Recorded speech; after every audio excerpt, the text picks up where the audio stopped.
You just got to pop and lock. Fantastic. Oh, that's a good one. That's brilliant. Good You morning. said you weren't a jokey person. That's amazing. Yeah, nice. Good morning, Nice. good afternoon, and good day from wherever you are, and welcome to another episode of the Digital Download Pop-Up Edition, the DD for those in the know. I'm Rob Durant, founder of Flywheel Results and a proud DLA partner, and I will be your guest host this week. We're going to try something new again today. With this topics that came to mind, I'm going to share with you some brief research I've been working on this week to provide us a common foundation for the discussion. The topic for this week is ecosystems, and it came up because I'm reminded of Arlo Guthrie's Alice's Restaurant. When you hear something 3 times, it's a movement. And I've heard about ecosystems 3 times in the past few days and said, what do you mean? So I did some research. I'm bringing it here today to form the foundation of what we're going to talk about. And when it comes to the discussion, I'm pretty sure you're going to like it. What we want to do is make this as inclusive as possible. We want to hear from you. Please add your questions and your thoughts in the chat throughout the discussion. And there's still time to ping a friend and have them join the discussion too. Good idea. Go ahead. Ping them. We'll wait. Do it now. Yeah, we're waiting. All right. I guess you'll just have to multitask while we cover introductions. Sorry,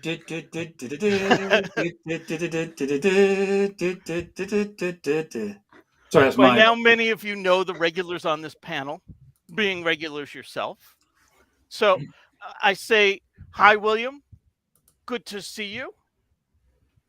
Let's see. Who else do we have in the audience?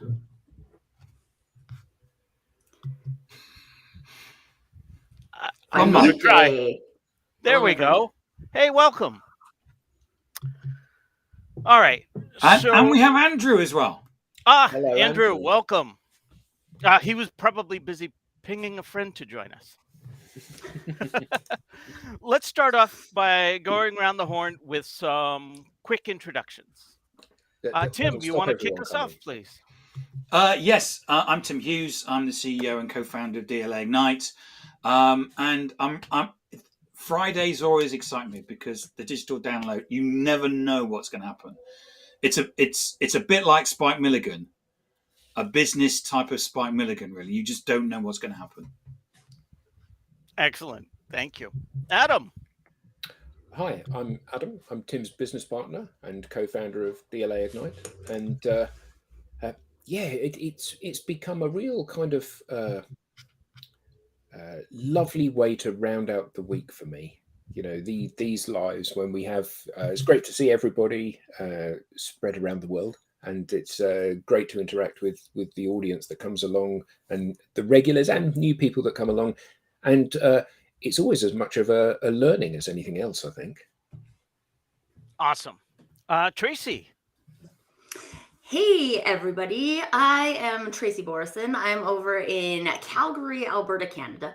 And my business is TLB Coaching and Events. We are a proud partner of DLA Ignite and Crux, bringing all the greatness to Canada, which I'm very excited about. And I also love these times on Fridays. Specifically for me, I've been dealing with some COVID in my house this week. I do not have it, but my son and my husband both have it. So Nicholas probably not making an appearance today. But that's why we invite it's always you. such. I know. You guys really just want to see Nicholas, not me.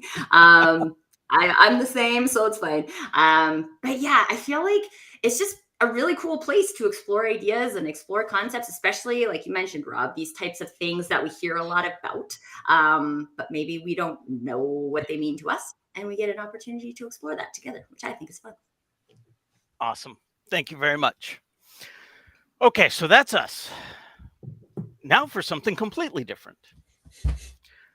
As I said earlier, I'm going to share with you some brief research I've been working on this week to provide us a common foundation for today's discussion.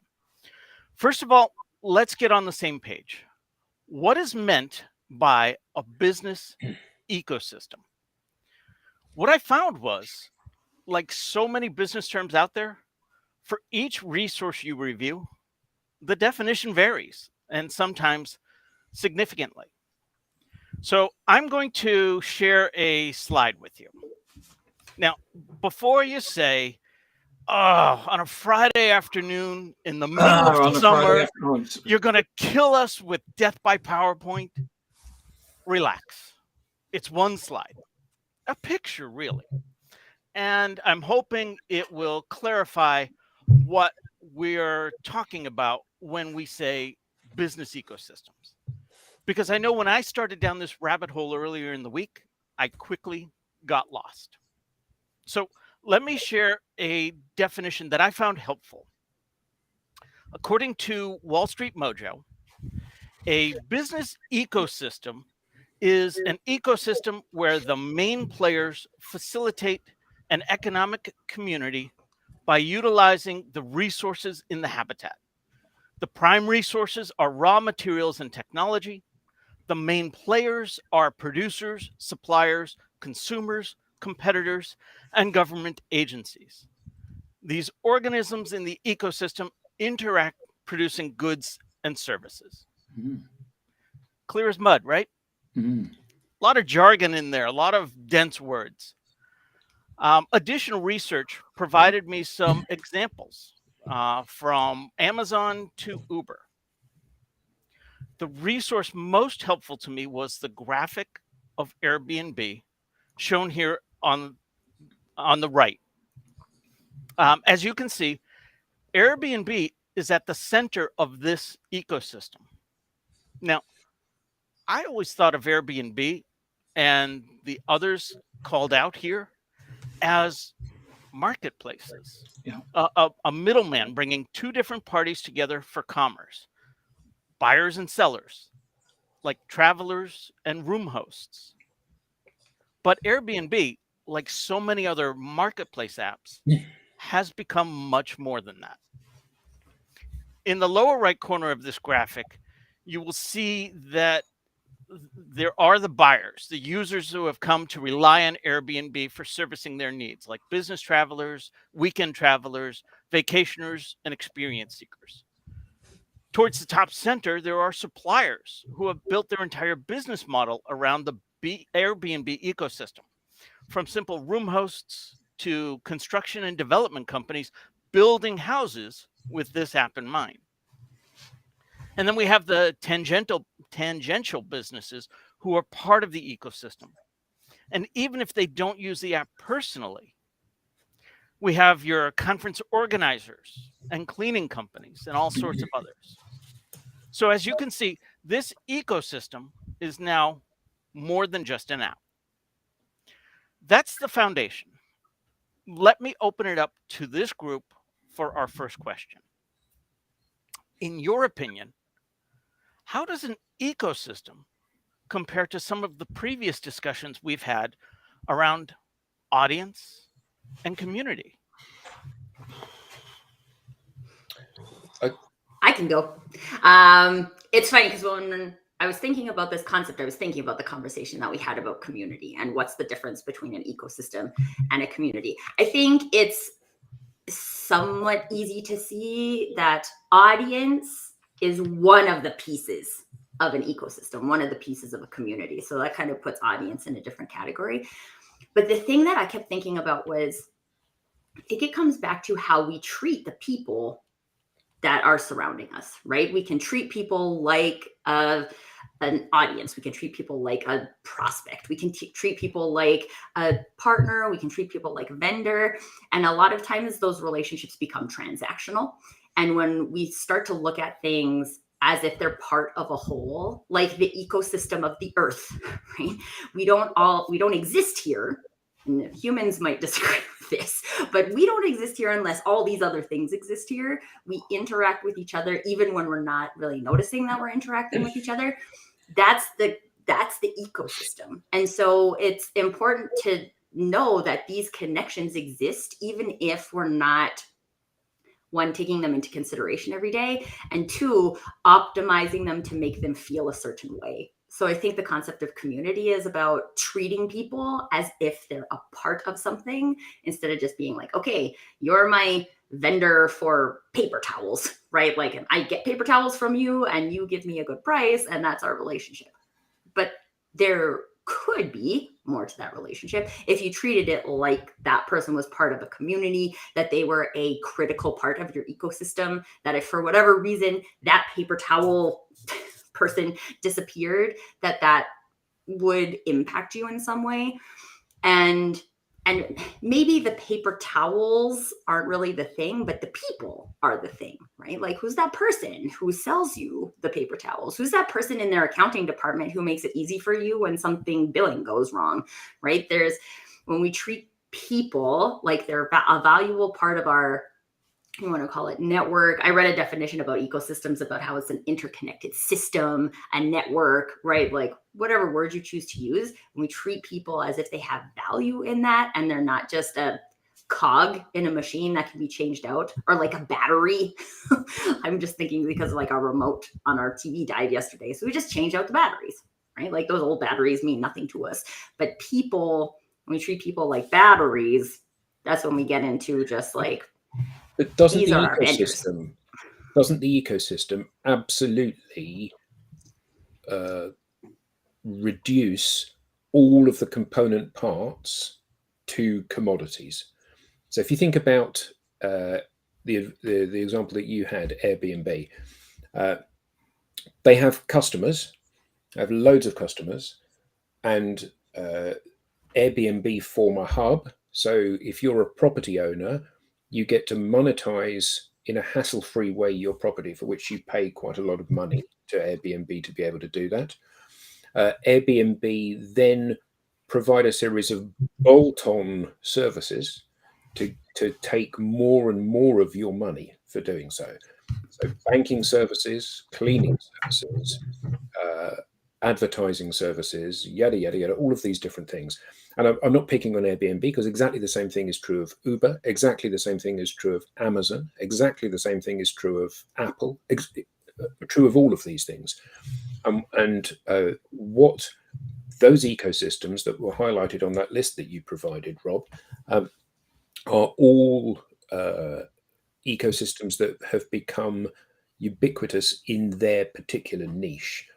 And that's given them almost a kind of dictatorship within that environment. So if you want a distribution engine for the products that you manufacture, or the products that you import, you can go to anywhere you like. But if you want to do it properly, in terms of getting the maximum reach, you'll go to Amazon. You can go to cottages.com to rent your cottage, but actually, if you want a true global reach, you'll go to Airbnb.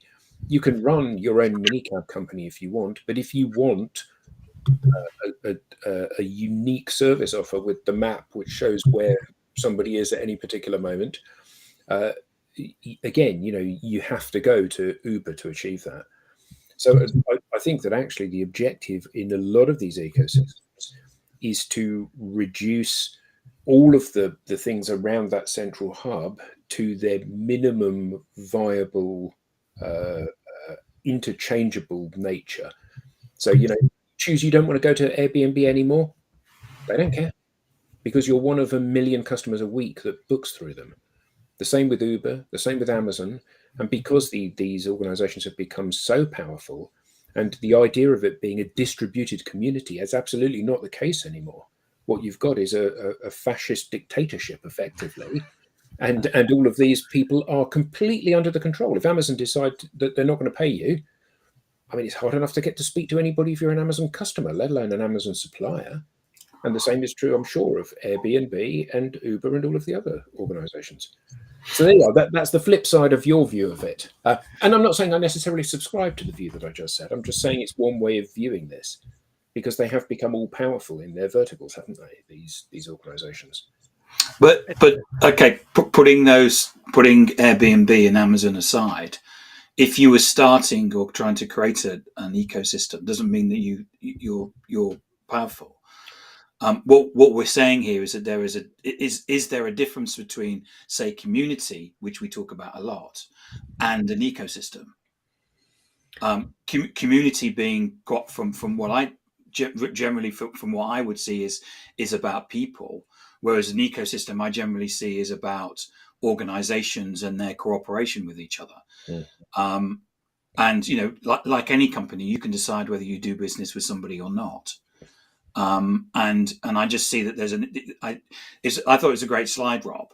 I thought it was a great visual interpretation of the fact that actually, when you think about an organization and you're paying somebody, regardless of who it is, that when you pay somebody, that has an impact because they're going to go home and put that money on the table, and that's going to feed the dog and the cat and the two children and grandma and stuff. So there's just that interlinking going on with all the other suppliers. The paper towels is a great example, Tracy, where you go to the restroom, I think you call it, and there's no paper towels. What are you going to do? I think wipe your hands on your pants. Yeah.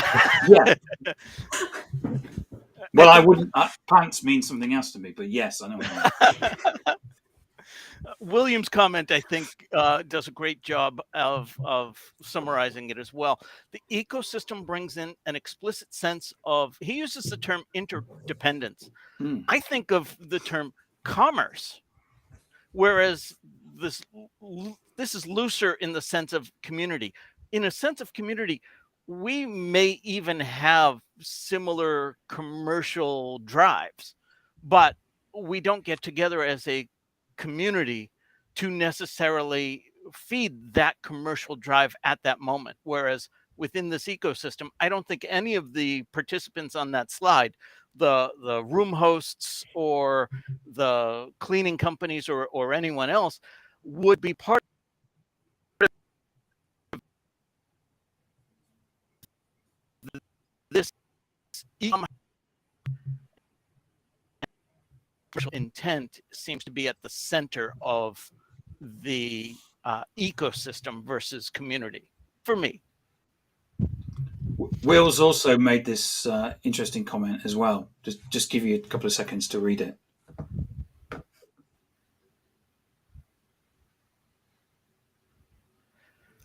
I think it's just one of the things I keep thinking, which is why, like, when we pick a word and we have a conversation about it, is that there's like so many different definitions of ecosystem. So if we're talking about a business ecosystem, then I think by nature, our brains connect it to commerce, right? Because there's money flowing through the ecosystem. But if you think about the natural ecosystem, like the birds that land on the rhinos and eat the bugs so they keep that rhinos healthy, right? Like that is interdependence, but it's not connected to commerce. I think when you look at communities, depending on how people run their communities, but based on how I run my community, there is an interdependence that is related there. And if people don't feel the two-way contribution, then they're not really a part of the community. But I think even then, when you look at the ecosystem, there's probably people who are part of an ecosystem who don't feel like they're part of an ecosystem. So that concept of belonging doesn't exist. And so it's really a matter of like, how do you want to bring all of these things together, right? Like, what do you want in your definition? What does an ecosystem look like for you? And not just an ecosystem to have an ecosystem, but an ecosystem that feels like it's a good, like if I was Tracy Borison at the middle of that web of Airbnb, but how do I feel about how that ecosystem exists? One of the things that I've had when I was in my corporate career, I had a boss who just was like, you need to get better at negotiations because you just, in her opinion, I was not a good negotiator. In my definition, I created fair trade. Right? So This is a service that you provide me. I think that this is fair value, so I'm going to give you fair value. Her opinion was that we should always get it for as little as possible. And just the way I am as a human is I like to exchange fair value.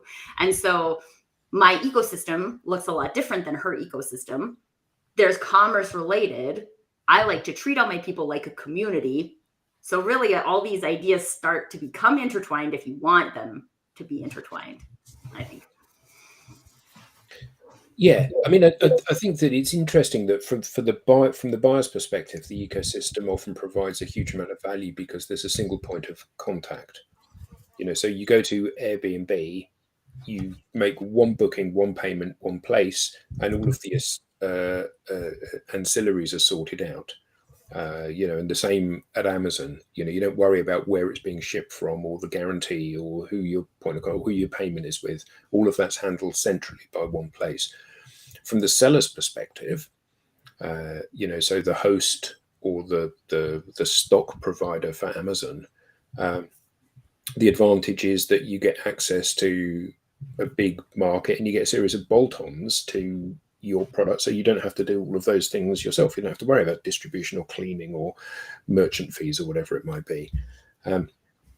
But it does. I think a lot of organizations, particularly young organizations, go into the idea of being part of an ecosystem believing that the niche they've carved out for themselves is going to be their niche forever. I think that one of the things that we see time and again is that the people that are in the driving seat, i.e. that hub, whether or not you see it as a marketplace or an ecosystem, they see every single component as a commodity.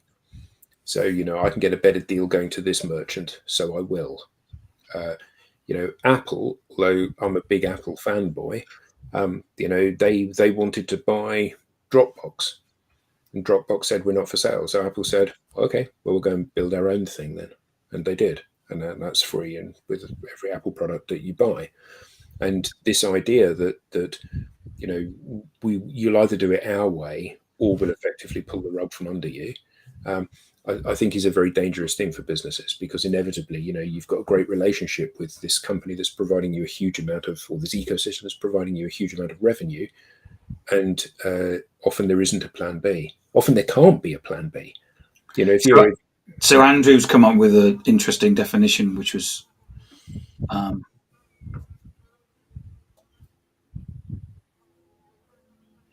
and Common and Will said that, and Lenwood, who normally would be here, his definition is that ecosystems are made up of communities and are involved in value creation for everybody in the ecosystem. So moving on to the next question, how is an ecosystem different from a social media platform? Or is it?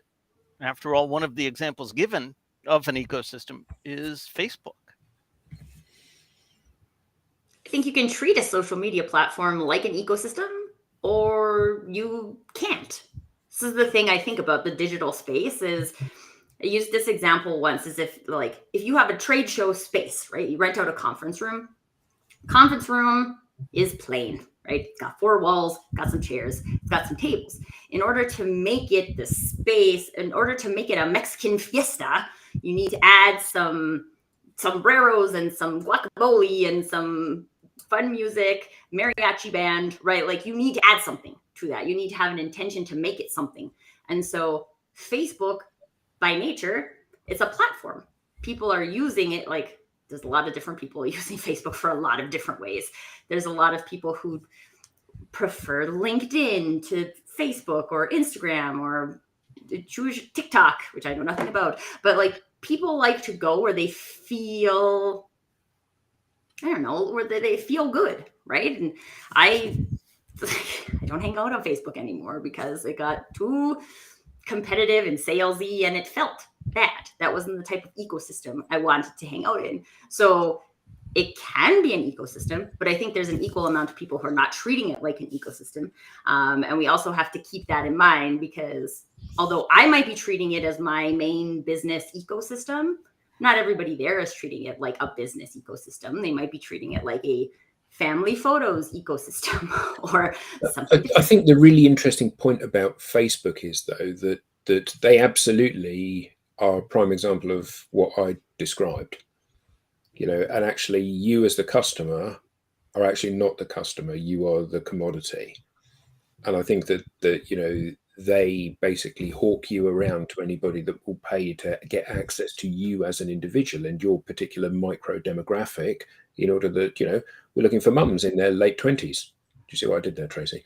Looking for mums in their late 20s who live in Alberta. And that's who we're targeting with this particular product. So they get a list of people, and sure enough, the ad shows up for you, and you go, oh, okay, that's a really targeted ad.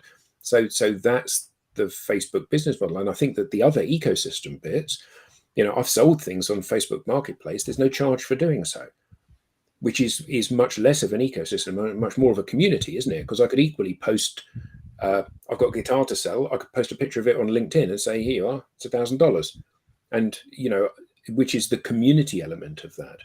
So it's interesting that in some ways, Facebook seem to have that very nailed down. And in other ways, they're almost rather potentially naive, aren't they? Because, in terms of a marketplace, it's immeasurably bigger than eBay. There's 2 billion people on Facebook. There aren't 2 billion accounts on eBay. I think it's one of the things Sorry, Facebook has struggled with, isn't it? Is that, they got people to sign up. There were these things called groups, and then a lot of the things they then copied off people. They checking into places was a copy of, I can't remember what the social network. Oh yeah, Foursquare. Foursquare. They copied Foursquare, and then they copied, and they copied and then they made their user interface more, and and more whatever it was, more Twitterish at the time, and then they're making it more TikTok at the time. So I don't necessarily see Facebook is innovating. They're more copying, but if you think about Facebook, there are groups that people go to, and they get value from those groups. And there may be groups that you haven't been, that you don't see value in Facebook, as you say that you don't, Tracy. I mean, I'm in 2 groups, right, which I get an awful lot of value from, which is what I tend to use Facebook for. And I think that there's that difference between, what we're doing there ultimately is there's commerce, because what we're doing is in both of those groups, we help each other. It's a sharing of information and a sharing of a common passion. Adam is in loads of guitar Facebook groups. And again, that's an information sharing. And whether you stand on the side or whether you're in there actually sharing information, and that may be commerce, there may not be. And there's commerce. It might not be between Adam and a member of the group, but in between those posts are ads. There are, and I mean that's the way that Facebook has always had its business model. I mean, in China, the product there, I can't remember what it is far more advanced, but it uses WeChat, yeah, and it uses a credit card as the center point rather than advertising. So it's just the way that they built it, and therefore for them to go to the stock market and show that they're getting increasing revenues because of user numbers from a social media point of view. If you take Simon Kemp's data, not my opinion, is basically leveling off at about 60% of the world's population. The only way that they can grow revenues is to show more ads, but that's their business model. If you don't like it, don't go there. The same as, if you don't like the salespeople in whatever shop you do, you don't go there. So, but I think that the ecosystems have been of LinkedIn and Twitter, they still haven't kind of grasped that concept, because there are a couple of groups on LinkedIn, but groups, it isn't something that people have really grasped, because they don't know how to run them. They think they're a way of selling shit, and they're not. But and I'm going to use a word which is not a very nice word, but I mean it in its a biological meaning here. So Tim and I worked for Oracle. Oracle had a very active partner ecosystem. But the reality is that the partner ecosystem, they were parasites following along after the big Leviathan. So, Oracle creates this software. Oracle doesn't implement the software, but it creates the software. The partners implement it, and they bring in all of the different consulting services that they need to make the implementation successful. So that's a very clear, and I suspect a very well established and advanced ecosystem, because Oracle doesn't advise on the implementation of these things. It builds the products and says, here's the marketplace of products, the customers we sell to, then that we open the doors to the partners to go in and actually make this work. Now, the thing that's interesting about that is that everybody is very clear about what the value exchange is at each point on that. And I think that in a lot of these less well-established, much younger things like Airbnb and Uber, it's still rather like the Wild West, and I can't help feeling that very large organizations that operate in these quite immature ecosystems, there is this sense that, like the big supermarkets do in the UK, which is, we will form a relationship with you as a supplier of, could be toilet rolls or it could be strawberries, it doesn't matter, and we'll buy more and more and more and more and more of your production at the price that you set until we've bought all of your production. And then we'll keep buying all of your production until you've got no relationships with anyone except us. And then we'll wind the price down and down and down and down and down until you don't make any money at all on this and are just doing it in order to exist. And I think that we don't see that in the Oracle type ecosystem, but we do see it in a lot of these very young ecosystems, because people go in assuming that it's going to be an Oracle SAP type relationship, and it isn't. It's much more a case of you're entirely interchangeable. You don't, when you shop with Airbnb, you don't know who the cleaner is. You don't know who the merchant company that provides the cash is. You don't know who the transfer company. You don't know any of these things. So those are just faceless commodities which can be chopped in and out at will. I think one of the things, I think it was William who made a comment about generosity, right? And for whatever reason, it's making me think of Ebenezer Scrooge, where he just like hoards all his money, right? Like, and this is what we're doing. This is the example you just gave, right? Like, I'm going to buy and buy and buy all of your production until you are fully dependent on me. And then I'm going to run your prices down until you can just survive, right? Like, that's the Ebenezer Scrooge model. I'm going to take all the money and I'm not going to care who you are, what mortgage you have, or you. I'm just going to care that you can't pay it and I'm going to go and collect. But everybody's heard that story, right? Did that work out for Ebenezer Scrooge? No. I mean, financially, I guess, but like as a human, no. And at the end, he's like switched around to this new version of himself. It's not that he doesn't have any money, but he's added this level of generosity into his ecosystem. So what could it look like if we looked at our ecosystem and said, how can I infuse generosity into this ecosystem for all parties? Changing tracks a little bit. Yes. So if we're referring to an ecosystem that is specifically not a social media platform, like in the case of Airbnb, what does the confluence of an ecosystem and social media look like? What should it look like? Well, isn't Airbnb a social media platform? I contend no. It's full of user-generated content. Is it? Yeah. So you mark me and give me a review as a host. I mark you and give you a review as a guest. There are chat rooms about different resorts, sharing of where you can go when you're in this place. You can have one-to-one conversations with other guests and or your host. I think absolutely it's a social media platform. And I think that I'll concede that. But I think that's its strength, isn't it? I don't know. What I was getting at is, where is Airbnb's place on what we would consider conventional social media platforms?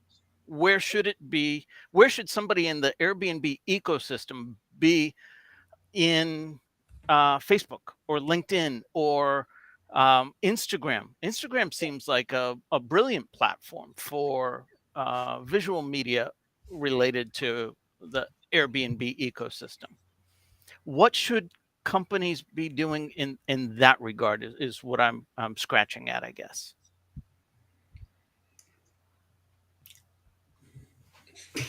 I mean, all I'm thinking is I don't think there's one thing that every company in the ecosystem should do, because every company in the ecosystem is different.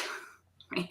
Just Fair. because, like, you might be a local cleaning company and you don't want to be on social media. You've built all of your business off of referrals, or maybe you've built your entire business off of Airbnb, right? So you don't have to be on conventional social media if that ecosystem fills your boots. It's like the little fish that swim behind the sharks, right? Like the shark eats their food and the little fish get what they need, and that is it. So who am I to judge what that little fish needs? If that little fish wants to be on TikTok, they can be on TikTok. But I don't think there's one right thing for them to do. But isn't the opportunity here the bringing together of these different ecosystems into one place? So, you know, for all of us, when we part with money, we are risk averse. That's why eBay and Airbnb and TripAdvisor are such powerful platforms, because it helps remove some of your perceived risk and fear around spending the money, because you're buying the promise of something. You know, I'm buying the promise of the fact you're going to send me that book that I've just given you money for, or that your room that I'm going to come and stay in is as you have shown it to be. But these are small closed ecosystems. Even the big ones are small closed ecosystems. But if you merge them together, so that the commoditized elements, you know, the host, the cleaner, the person that does the airport transfers, whatever it may be, are all entirely visible to everybody within the ecosystem, not hidden, then there's nowhere to hide, is there?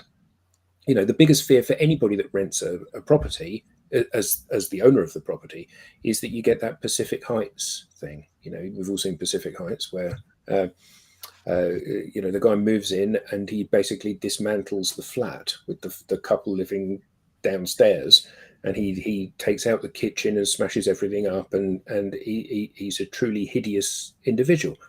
And the nice thing about bringing these ecosystems together is that increasingly there's nowhere for somebody to hide. You know, you are the sum of all of your previous behaviors. So is this about bringing the customer and the supplier together? It is, but also all of the elements that you perceive as being the supplier. So, you know, if I'm the cleaner that comes into the apartment after you've stayed in the apartment and it's in a dreadful state, I can photograph that and say, look at this. This is what happened when Tim Hughes 123 went and stayed in this apartment, or whatever the situation is. And that gives everybody complete accountability for their behavior, doesn't it? Everybody has to be accountable. You can't blame it on somebody else. And I think that it also gives the people within that ecosystem enormously more power than they currently have. You know, I want you to use this vendor. I want you to use this merchant. I want you to use this whatever. So all of a sudden, those are not commoditized anymore. But one of the things that, I mean, if we look at what's happening in the world, we've got a lot of supply chain disruption. And, you know, parts where we may have got parts or raw materials from, suddenly we can't get them, either because there's a COVID breakout, or there's a war, or something goes on, and we have to get them from somewhere else. And so we're totally reliant on a what I would say a partnership. You know, if I'm a manufacturer and I need to make something, when I produce my plan to say what I'm going to make this month, I want to make sure that I can get those raw materials and those silicon chips and those bits and pieces to the right place at the right time. And then when I ship it, I want to make sure that I'm moving up the supply chain and I'm shipping it to the right place and the right time and in the right order that the people want it in. So there's this interplay and this interrelationship that actually works really well if we can get together, and in manufacturing we share our demand plans with our suppliers, because then they actually get to the raw materials to us on time. Some people actually will have raw material stock on site that we can actually then pull from. So it's that interplay is what I see. So there's some things that was exactly the next question I was going to ask. Is it then a lack of an ecosystem, which has led some organizations to be hit harder by current labor issues or supply chain problems or the economic downturn? And if so, what can they do? Can all businesses build or be part of one? or do they want to be? Because it isn't part of the challenge with an ecosystem that you have predetermined or preferential channels for delivering stuff. So I'm absolutely relying on Tim bringing my shopping to me, and Tim tells me that there's going to be a delay him bringing my shopping to me because of some other thing which is happening in his business world. But if I've got total transparency of where the shopping's coming from and what their stock situation is, I can walk around that roadblock, which happens to be Tim in that particular instance. Well, I mean, it's an open. It's been reported in the news that production of the Mini has been slowed or halted because there are certain parts made in Ukraine, and obviously that there's a bit of a problem with those. So what do BMW will do? Well, if they'll have a partnership with the people in Ukraine, and Ukraine will may actually say, look, we're going to work on it, and what we will do is that we will subcontract the work to Czechoslovakia. So you're still going to buy it from us, but we're going to move the manufacturing over there. That's where you would have a discussion with a partnership and say, I need to get those parts. How can you help me get them? And it may be that even BMW will pay for the production because there's a requirement for the cash. They put the cash first of all, but that's a meaningful relationship that you would have with an organization. Now BMW can go and suddenly say, well, we're actually going to go and get them from a place in Korea. But what would happen is that there would be an open and honest and adult conversation going on between those suppliers. But isn't that absolutely highlighting the risk of a single point of failure in any kind of relationship? If you're reliant on a constant stream of raw materials from a source, and your profitability and your production is absolutely reliant on that, and your business is reliant on that, then you shouldn't put all of your eggs in one particular basket. And that's the challenge with most. But that's a challenge of commerce. That's what's one of the problems that we have at the moment in terms of the macroeconomics, which is that we were bumbling along. We have done for the last 60 years, where everything seemed to be okay, and then what happens is that we all of a sudden a number of things happen. So, for example, COVID. So there was a lot of people got stuff from China, and then all of a sudden we couldn't get the stuff from China because that was shut down. So we moved our manufacturing to Korea, and then they got shut down because of COVID. So we moved it to Singapore, then they got shut down. So there's always things that can have an impact, and that's why organizations have to be fleet of foot in terms of that, but having those partnerships and having those adult discussions, and maybe saying to the people, the Ukraine people, just look, we can't do this, and can you help us? And BMW putting the money up, and I'm just giving you examples of conversations that could take place that would actually enable you to make sure that you don't have those problems, and the ecosystem and those partnerships would work for you. I think it all comes back to intention, right? Like, is my intention to get the product from the lowest cost provider as fast as possible? Is my intention to have a trustworthy source that's always going to be available? And it's not. And I agree with you, Tracy, which is not normal. It's not always the lowest price. Mm-hmm. Because my husband works in supply chain. Yeah. So it's very relevant for his work, right? And one of the challenges that they have is that when you treat the truck drivers like interchangeable batteries, and then all of a sudden the truck drivers have all of the power because there's nobody to ship anything, all of a sudden your prices go up because you didn't bother to create a relationship with them in the first place. You treated them like a battery, and now they're treating you the same, right? And we have this situation. I mean, Will makes a great point about silicon. We already, there's a situation where we may have a war with China, and we're already seeing, companies have pulled out of Russia, and we're already seeing companies pulling out of China without there being a "you must pull out" situation. So there's this disruption going on across the whole of the supply chain, in terms of the way things are happening. And Will makes a great point about silicon chips in Taiwan. Mm. So, according to a post on ecosystems by Ernst and Young, and I'll put the link in the chat, they say every business ecosystem has participants, and at least one member acts as the orchestrator of the participants. Is this orchestrator then, by default, the leading technical and commercial influencer in your industry?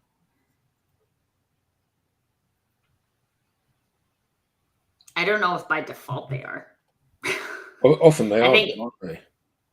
well, I think it depends on what you mean by influence, right? Because we're talking a lot about the commerce and the control. So, like, whoever controls Airbnb controls the ecosystem. So if they're like, oh, okay, we're not gonna partner with any of the cleaning companies that we've partnered with, we're getting all new cleaning companies, then it doesn't really matter what the cleaning companies say. They're making that decision. Now, I don't know. I guess I just see a split between like the control and the influence, right? Because if I like, sure, then you're saying I can't do business with Airbnb anymore. That influences my business in a negative way or a positive way. But as a human, how is that? Is it a dictator? I'm just not interested in participating in a dictatorship. So it's also why I don't buy from Amazon. One of the powerful things about social media is the democratization of it.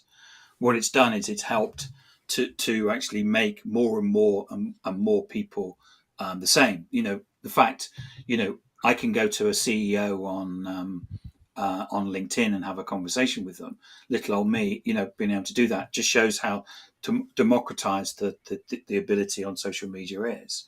And I think what the other thing is, that great thing about social media is the Matt Pybus, who works for Crux, is talking a lot about the fact that you have this David and Goliath situation. As a small business, you can actually punch above your weight on social media and be bigger than the people that have got thousands or millions of dollars to spend on marketing. And that's where you can use that, or use your influence and control being two different things. I can be a small business with little control, but I can have a lot of influence as long as I'm willing to do the right things. So I wanted to pick up, we've a couple of times alluded to the fact that, say, the merchant account providers or the cleaning companies are part of the Airbnb ecosystem. And we've implied that they actually go through Airbnb to accomplish their goals.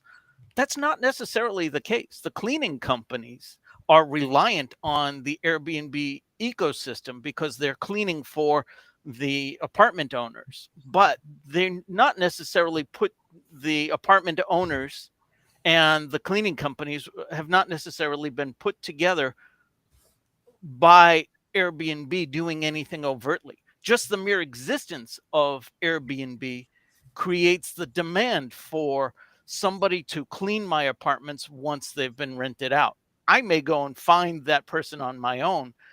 That cleaning company that I find is then part of this ecosystem, whether they even know Airbnb exists.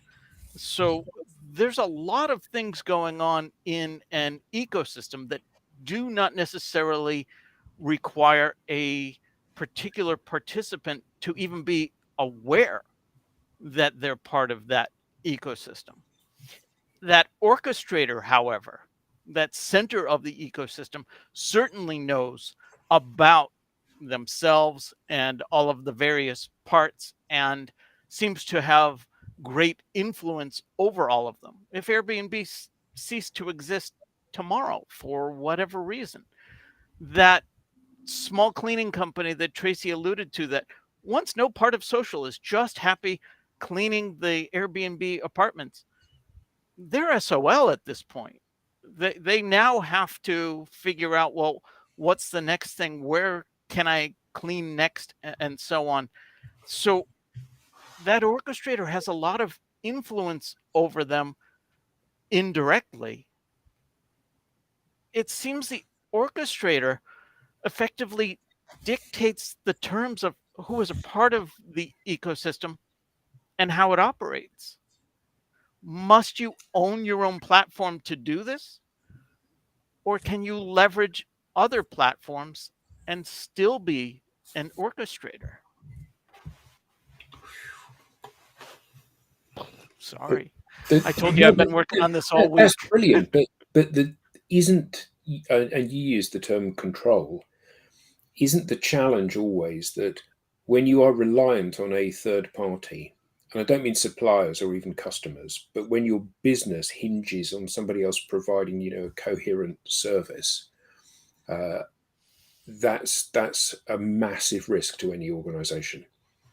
So you can always get another cleaning company, you can always get another customer, theoretically. You can always do these things because there are lots of those. The global Airbnb system has lots of cleaning companies that work around the world, and it has lots of customers that buy around the world. But if it's using the Facebook platform, let's say, for this, then Facebook has the ability to switch them on and off at will. And for any business to be reliant on another party is really dangerous. So yes, I think they have to control that part of the ecosystem. They have to be able to shape it in their own image and refine it to the point that it does what they need to do. And that does give them huge power. Conversely, all of those little people that have no power, social provides them with huge power. And in the case of cleaning companies, that's like, we're not going to do any cleaning, so they all go on strike. So Airbnb owners don't get their apartments cleaned. Or customers, they will leave bad reviews. So people don't go and shop at this company or this ecosystem anymore. And the danger here is one of balance, isn't it? Like, I want to sell you more and more and more of my product, so I've got a single customer because that's easier for me to administer. But with that comes the risk that I'll become entirely reliant on you and you'll drive my prices down.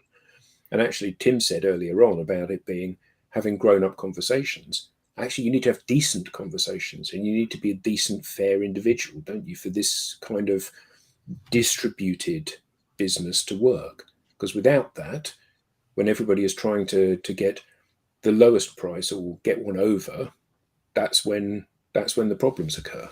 I think Martin makes a great point about who owns the customer. Yeah. Like in this scenario, people are buying Airbnb, right? Like that's the brand that they're buying. So from Airbnb's, the distributor's perspective, right? Like, I want to choose owners who have a certain amount of pride in their property because I want people to trust my brand. I want to partner with cleaning services. I want to partner with everybody throughout the ecosystem that builds trust in my brand. And if I have somebody who doesn't build trust in my brand, I mean, like, I don't know about you guys, but I don't partner with people who don't help me build trust in my brand, right? So at the end of the day, if I'm a cleaner, I would say yes. I'm gonna get signed up with Airbnb because Airbnb is a trusted brand, and I am a trusted part of the ecosystem for that brand. But at the end of the day, Airbnb could be like, you know what, we had you signed up as a cleaner, and every single time you clean, there's bad reviews about how clean the place is. We can't be partnered with you because that's not a good reflection of our brand. And so I think if you're a small business who's looking at building this right now, right? Like, you're not Airbnb, you don't have this, although we all have ecosystems. What is that public brand that you want people to know, that you want people to trust, that you want people to feel? What do you want them to feel about that? And how does your ecosystem contribute to that? And I dare say that if they're not contributing to that, then they are not a worthy part of your ecosystem. And I think that's, if you think about a brand, you can't get a bigger brand than BMW or Mini. And when you go and buy a Mini and they say there's a 12-month waiting list, what's going to happen is that there's going to be a conversation going all the way down from sales, all the way down the supply chain, saying, what can we do to make sure that we're going to make that that wait shorter? And that may be down to discussions about we're going to move the manufacturing from Ukraine to Czechoslovakia or whatever it is. And that's all part of the moving parts that you would expect to have in an organization like that. And there's also people who are willing to wait for that, right? There's people like, yep, I want a Mini and I will wait to get one. Well, yeah, with a Mini, there's one on the forecourt and it's green. Or if you want the blue one, it's 12 months. What do you want? And so, there can be those discussions, but there will be discussions going on down through the supply chain, especially as we've got so much macroeconomic disruption at the moment, that's going to have an impact to everybody. So much so what it's going to do is, we saw even before COVID, manufacturing being pulled from China and back into the US or to Mexico or whatever, and we're seeing that here in the UK and across in Europe.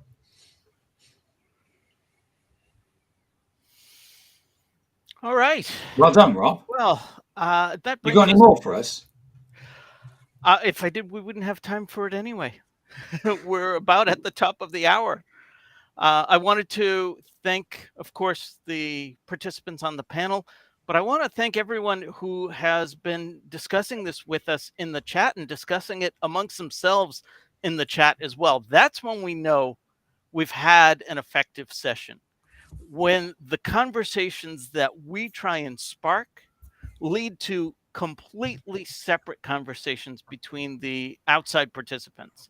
So, William, Andrew, Martin, Zahid, who else did we see? I want to make sure that we're calling them all out, saying Andrew, thank you. Will, Zahid. Susan was in there. Lenwood. Yes, Lenwood. Sorry we missed you. This has been another episode of the DD. Now that you're in the know, you know. We look forward to speaking with you again next week. I think Tracy's got the helm next week. Is that right? Any ideas? Any topics?